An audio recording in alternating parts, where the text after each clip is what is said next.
Sunu Presse, à la présentation Aïcha Toupam. Sunu Presse vous est offert par le Grand Carnaval de Dakar. Bonjour. La reddition des comptes, l'exportation de la main-d'œuvre sénégalaise en Espagne et la situation socio-économique du pays, entre autres sujets, sont mis en exergue par les quotidiens reçus ce matin. La reddition des comptes est un critère de vérité, titre le journal Rewmi Quotidien, revenant sur les déclarations de Mamadou Diop Decroix.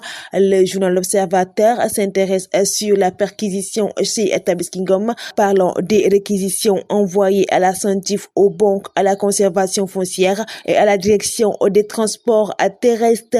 Le journal revient sur la probabilité que le juge d'instruction sollicite la levée de l'immunité parlementaire du député Moustapha Diop. Aramé Géco, le rapport du scandale, lit-on en première page du journal Libération, revenant sur l'extraction du zircon, du rupture et de l'ilménité. Le journal revient sur le comment une série de transactions entre sociétés a abouti à l'entrée en scène d'Aramé. Parlons de l'intégralité du rapport de la CENTIF qui a alerté dès le début des activités sur les opérations financières suspectes. Jérôme Bandiaki nie tout en bloc, lit-on dans le quotidien Les Échos. C'est Mimi Touré, dit-il, qui lui a trouvé un appartement. À part l'arme, il estime que tout le bruit qui tourne autour de lui n'est que pure invention.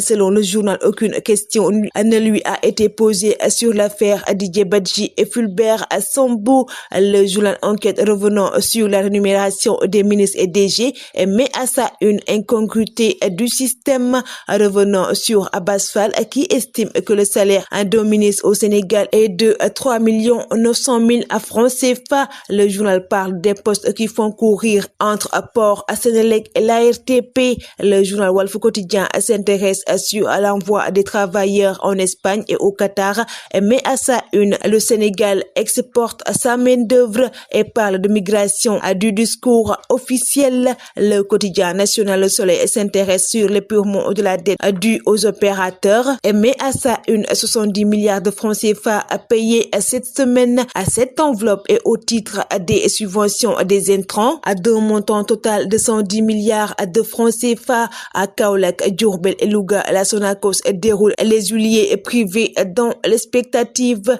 Le quotidien Tribune s'intéresse sur la situation socio-économique du pays, mais à sa une, un peuple qui vivote, les dirigeants qui roulent sur de l'or.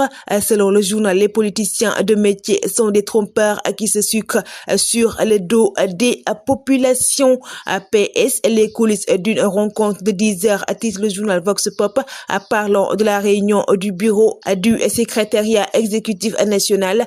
Selon le quotidien, la réunion s'est terminée sans synthèse ni conclusion. Certaines propositions du secrétaire général ont été rejetées. Kabir Mbodj Wari ses dossiers, titre le journal Le Quotidien, parlant du rachat de Tigo, le transfert d'argent, les scandales. Selon lui, des personnes initiées dans les institutions ont usé de leur pouvoir pour saboter Wari. Il estime qu'il est impossible pour une entreprise de survivre quand elle est combattue par l'administration. La meilleure et la pire poule pour les Lions, titre le journal Record, revenant sur le tirage au sort ce lundi de la CAN Maroc 2026. Le journal revient également sur Iliman Ndiaye qui se déchaîne en Angleterre avec Everton. Le Carnaval de Dakar célèbre le riche patrimoine culturel africain.